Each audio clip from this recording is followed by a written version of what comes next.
Hello viewer, welcome to a history and government lesson. This is in Form 3, lesson 7 with your teacher, Mr. John Gatuma. In our previous lesson, we have been looking at the Europeans' invasion of Africa and the process of colonization. And we are looking at resistance. And on resistance, we are looking at the Maji rebellion. This was the rebellion by the Tanganyika community against the German. And I gave you some questions that you will try so that you pick from here before we start in today's lesson. And that's my hope and believe you have discussed the same. So the question 1, define the following terms. A is resistance. What is resistance? Resistance is going against the wish of a certain person. Therefore, a resistance in this case, it means African community, they protested either through active or inactive resistance. In collaboration, this is where the Africans, they cooperated with the Europeans' invasion in their own territory. Question 2. State 3 causes of Maji rebellion. We said Maji rebellion come from the word Maji. That is the magic water given by the Kinjeketile Ngwale. So there are various causes, but we want to discuss 3 causes of Maji rebellion. The 3 causes of Maji rebellion is 1. The cotton plantations kilns. The German, they had established a scheme whereby Africans, that is a Tanganyika community, they were supposed to produce an edible product, that is the cotton. And therefore they protested against this. 2, they were protesting because of land alienation.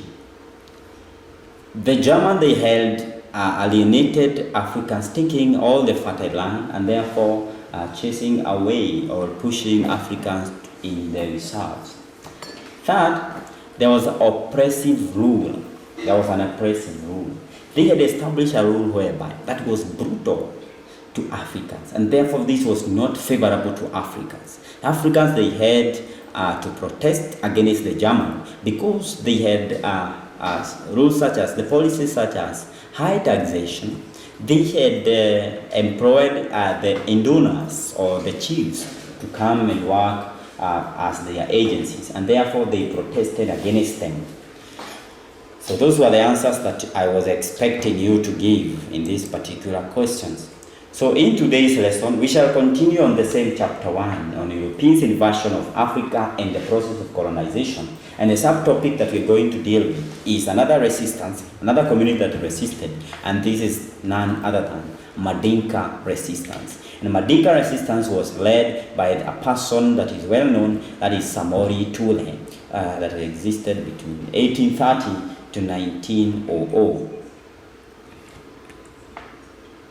Therefore, on African resistance, the Samori Toure, that is of Mandinka Empire, that is in West Africa, engaged in a war with the French for 7 years. So the resistance between of Mandinka was against the French, and it took 7 years.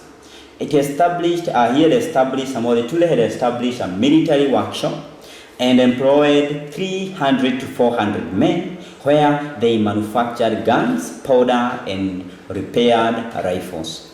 So, in 1898, he was forced to surrender, and he saw it as a will of Allah because he was a Muslim. He was a staunch believer of a Muslim religion. He actually surrendered because he considered this as the will of Allah. Allah is God.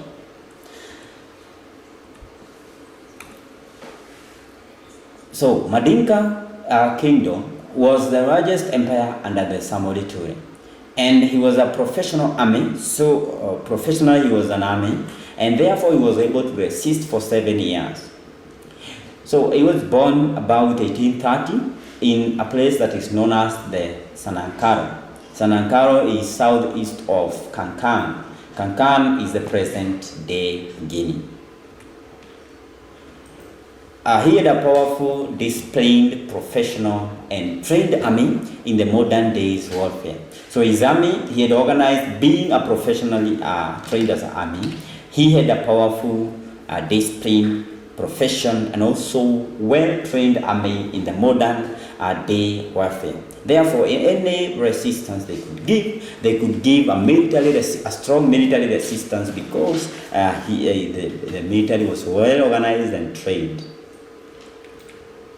Mandinka resistance, they resisted for 7 years, and they were resisting against the French, and the French, they were penetrating in Mandinka territory because they wanted to expand the territory. So many were the treaties they signed, and these treaties were, most of them, they were temporary. And the reason why they were temporary, it is because the French, they had a mentality, they had an attitude that they will come and conquer this region, that is the Mandinka Empire. So the soldiers from Mandinka, they were organized by the Samori Toure, and therefore they gave a very strong resistance against the French.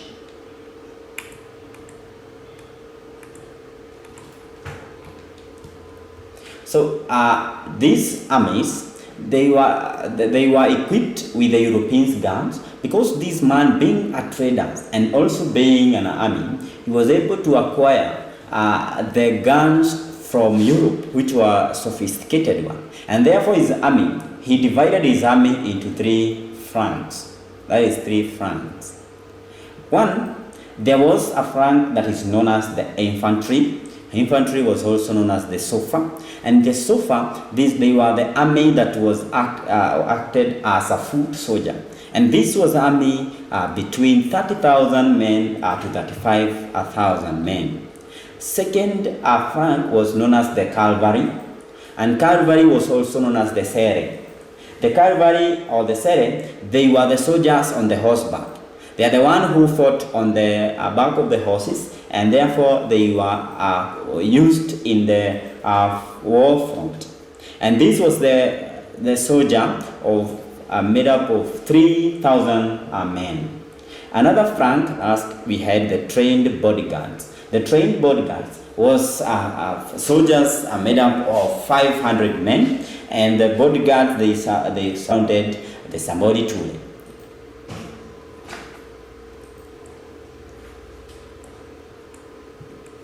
Therefore, being equipped with the Europeans' weapons, they now staged a war against the French, who are actually penetrating in the region. And therefore, they engaged in a war, a war front with the French. Mandinka Empire is presently known as the Mali, is the present Mali, and it was under the Samori Toure, who existed between the year 1830 to 1900 when he died. This is a picture of the Samori Toure, who actually led the Mandinka Empire, and he was able, being a professional trained as a soldier, he was an army and also a merchant, he was able to acquire the present Europeans' guns, and therefore he organized his army in 3 flanks. We have seen this flank. Let us see the Samori Empire, that is the Mandinka Empire. This is the representation of the Mandinka Empire. And this Mandinka Empire, there was a place whereby that it was a place or an empire that had the raw materials, the trading area. And the capital city was the Bisandugu. Bisandugu was the capital city of the Mandinka Empire, and therefore Samori Toure, being the founder of the Mandinka Empire, he was one of the most remarkable leaders in the year in 19th century in Africa. And therefore he led the Mandinka in one of the most prolonged war of the resistance against the established French colonial rule in West Africa. So Samori Toure, being born in 1830, we have seen that is in a modern state of Guinea. he belonged to a Toure community, that is a clan of a long distance traders who traveled through the Mandinka Empire and also beyond when they were trading. So they could trade in gold and also the cattle. Therefore, in 1853, around that time, his mother was captured as a slave by the Soli Birama. And therefore, this agitated or made him to venture in war against any other colonies that will come and take the place. So Samori enlisted in the army of the Soli, that is in Rima, where he served for 7 years to buy his mother's release. He wanted his mother's to be released. And therefore he learned in this time for 7 years when he served as an army.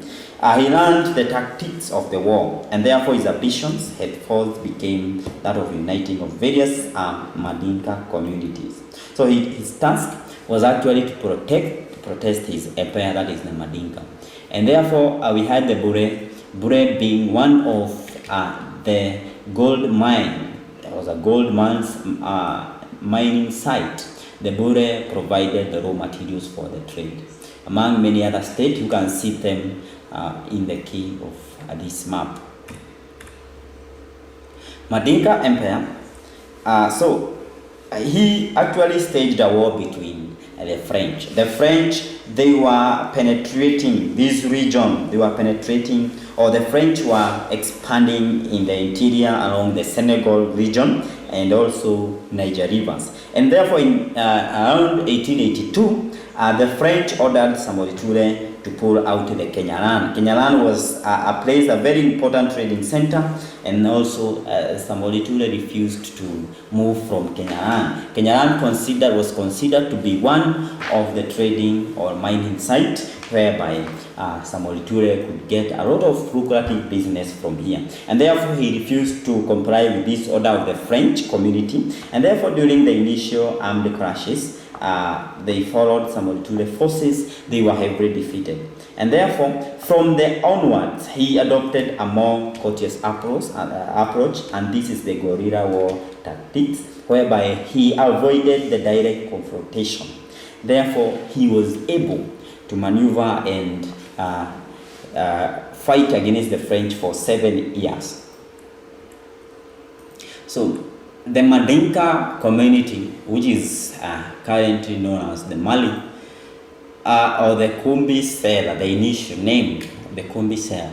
This was the empire under the Samori Toure, and therefore he wanted to safeguard this region. So Samori Toure, being having more, or rather he had more and trained army, organized in 3 flanks, he was able to fight against the French. So therefore, in 1891 to 1898, he staged a war against the French community or French invasion. This war came to be regarded as Franco-Mandinka War. So let us see the Franco-Mandinka War. And the Samori Toure waged a 7 years war against the France, whose army was led by the Major Akinad.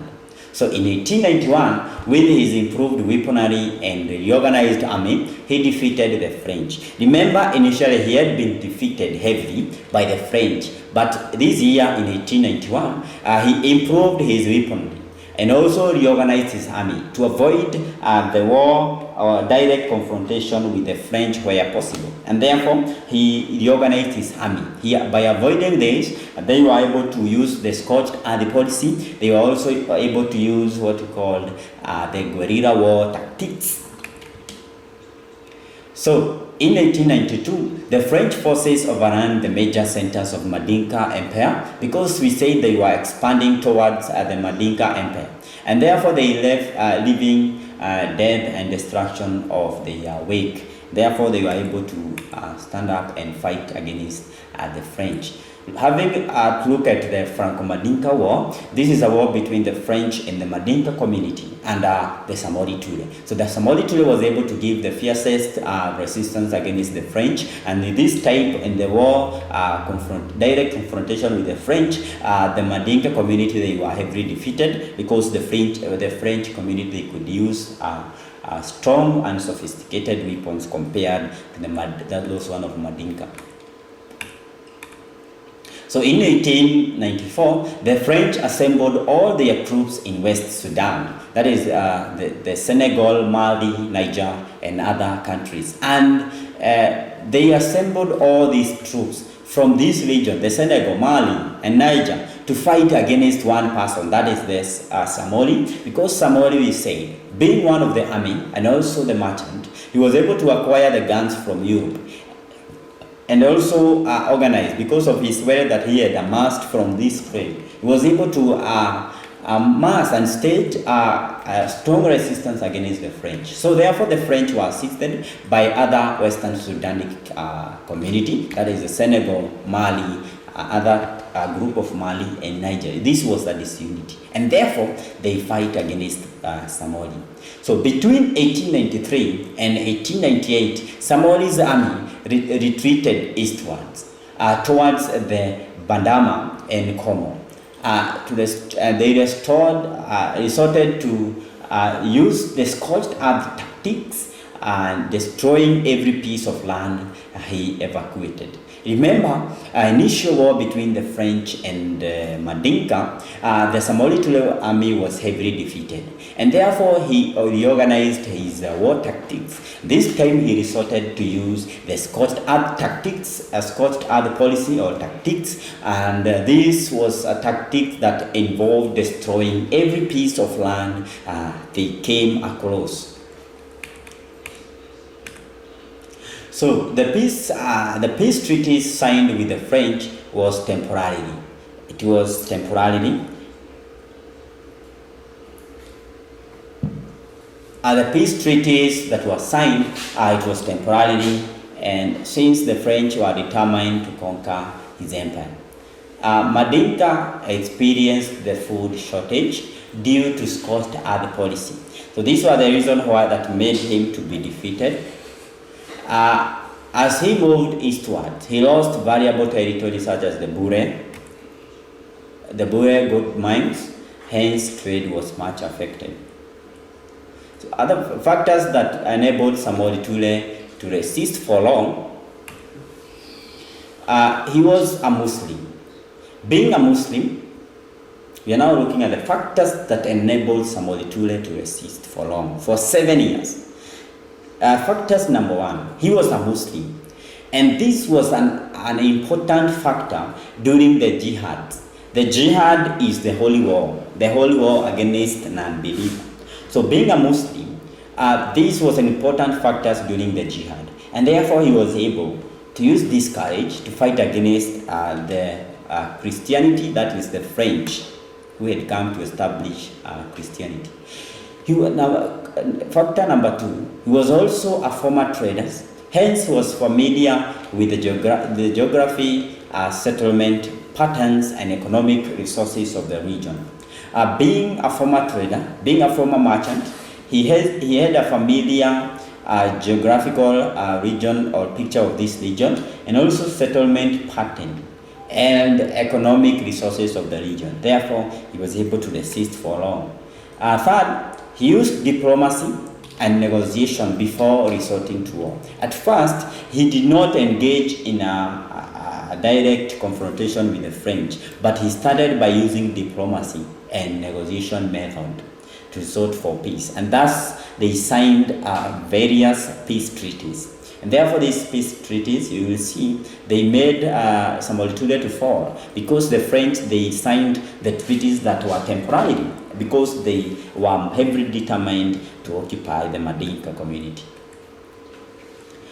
Fourth, another factors that for long resistance, he had a powerful and well-trained army, and this army, he had a standing army that could be called upon when need arose. When there was an enemy coming, this powerful and well-trained army the two are organized in three wings. We saw 3 wings of Frank.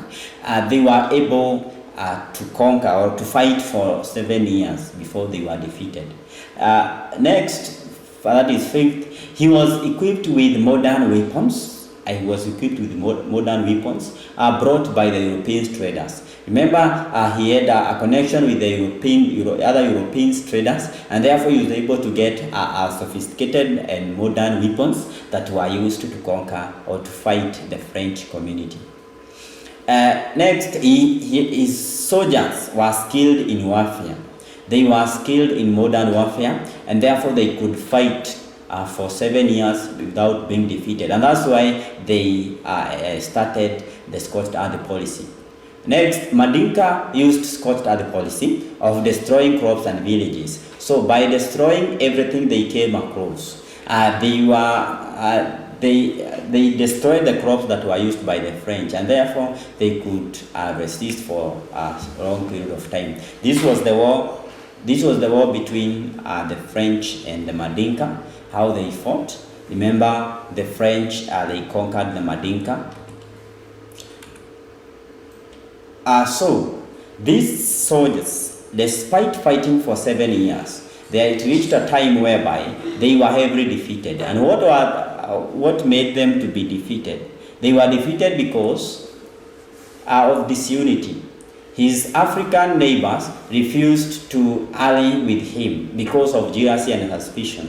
That is the Tieba of Sikaso, the Ahmadu of Sekau of Tekro Empire, and also the Prefa of the Asante. So these were the African neighboring community that refused to join the Samori Toure.